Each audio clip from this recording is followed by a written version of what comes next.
My name is Devin McDermott. I'm originally from British Columbia, but I've moved to the Yukon Territory about 10 years ago. I go down to the Antarctic whenever I can and do some guiding down there.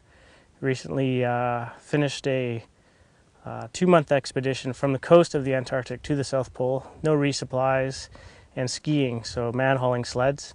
And on that trip, one of my clients and I, Adrian Hayes, he and I got to talking about what we want to do next, which is sort of the natural thing that you talk about as you finish a successful trip. And we discussed Greenland and thought it would be nice to have a nice ski trip over there. My name's Derek Crow. I'm sitting here in Carcross, Yukon, my home beach of Lake Bennett.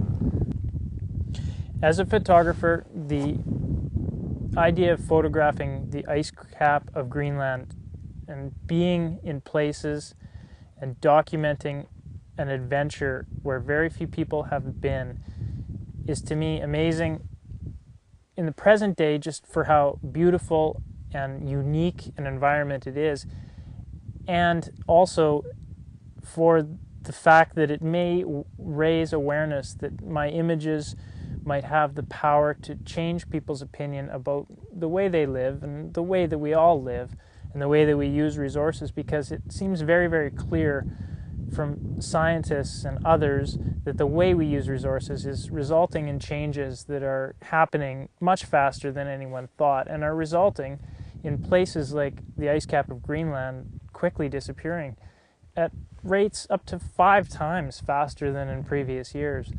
So that's what I hope my photographs will be able to do. I hope that we will be able to communicate something about this place and about this place that we're sitting in right now, because they're so connected. Any place in the circumpolar world will feel these changes first.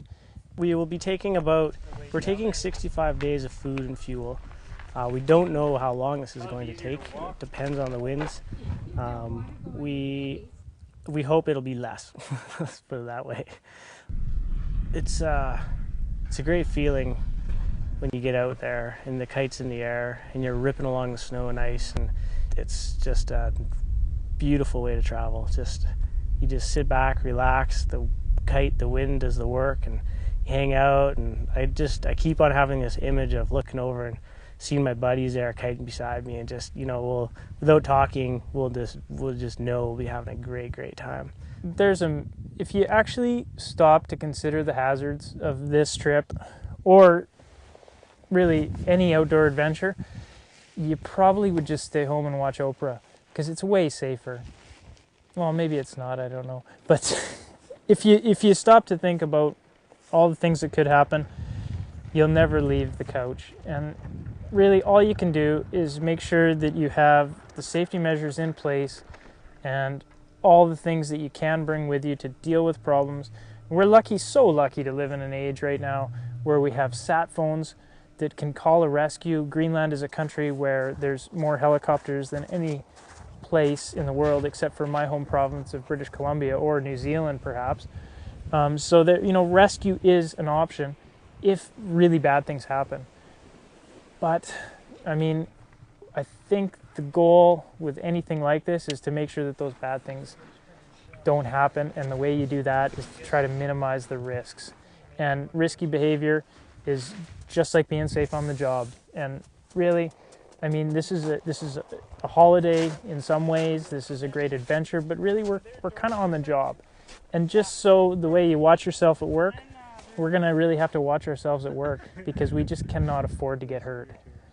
The really neat thing about Greenland is that it's wide open. Once we get off of the ocean and onto the ice cap, we don't really have to worry about anything in our way. We don't have to worry about valleys. We don't have to worry about forests. There's really nothing except ice, and it goes forever. And so we can just travel. And so I just have this expectation, this dream of kiting with perfect power with a couple of great guys, and just making up miles and miles of distance. Previous expeditions that have gone to Greenland have been able to achieve distances of up to 400 kilometers in 24 hours. And I really hope that we're able to do something like that when the wind blows, that we're really just able to travel, because that's one of the most amazing things to me about kite sports, whether it's kite surfing or kite skiing, is really with no noise or artificial means of propelling yourself. You're able to just achieve vast distances and travel so effortlessly. It's really amazing.